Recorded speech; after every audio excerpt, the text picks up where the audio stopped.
Исәнсез, сіз Татарстан 24 каналында полиглот тапшыруын карыйсыз. Сезнең белән мин, Гөлүсә Сынгатуллина.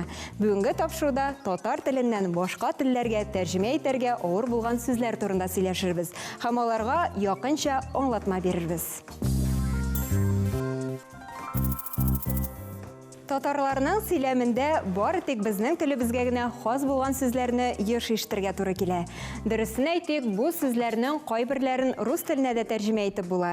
Шулай да күп кенә сүзләрнең чын мәгънәсенә бары татар телен белүчеләр генә төшенәчәкләр. Игътибарыгызга Татарстанда киң таралган һәм еш ишетелә торган үзенчәлекле сүзләрне тәкъдим итәбез. Яме, аны һич кенә дә рус телендәге яма сүзе белән бутарга ярамый.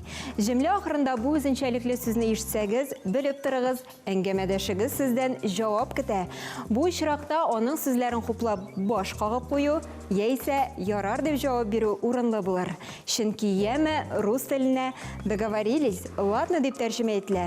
Гадәттә, берәр эшләнәсе эш турында сөйләшкәндә әңгәмәдәшнең ризалыгын сорау һәм үзенең шуны үтәргә дәгъвасын белдерү өчен кулланыла. Театрга бергә барырбыз, яме? В театр вместе пойдем, ладно? Именно шулай.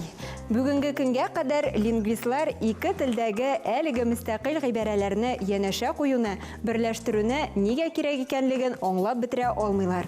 Именно шулай урынына нәкъ шулай яки рус телендә именно так дип тә әйтергә мөмкин бит. Ләкин юк, татарстанлыларга беренче вариант күбрәк ошый. Нинди дә булса фикер белән килешкән очракта бүгенге көн татарлары именно шулай дип җавап бирә. Шунысын да искәртеп үтәргә кирәк. Именно шулай җиңелчә ирония һәм елмаюлы төсмер белән әйтелә. Әгәр дә сез эшлекле сөйләшүләр барышында именно шулай дип әйтеп куйсагыз, әңгәмәгә җылылык өстәлер, рәсмилек икенче планга күчәр. Тагын бер мисал. Как хәлләр? Татарстанда әлеге сорауны еш ишетергә туры килә. Саф татар телендә ул ничек хәлләр, рус телендә исә как дела дип яңгырый. Күп очракта әлеге сорау рус милләте вәкиленә бирелә. Бәлки бу татарларның шул рәвешле телебезгә карата кызыксыну уятуларыдыр. Ага, хәзер.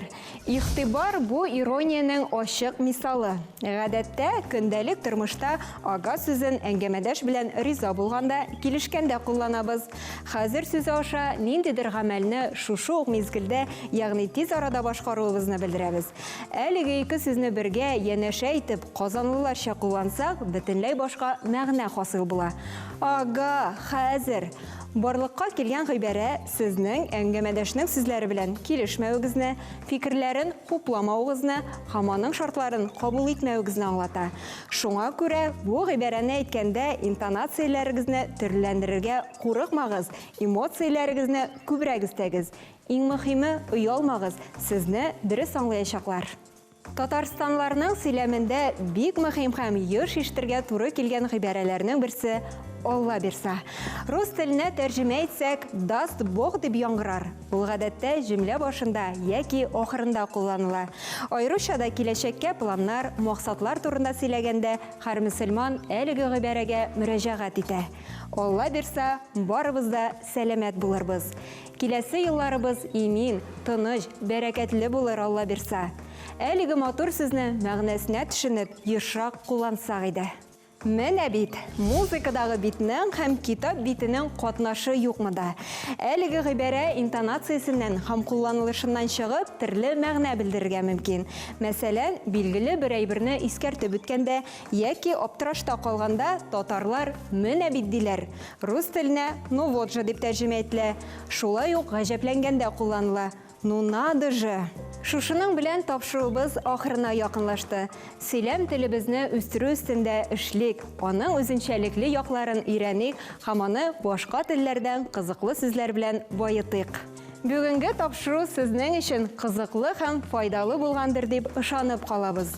Мин Гөлүсә Сынгатуллина сезнең белән сау булашам. Исәнлектә күрешергә язсын.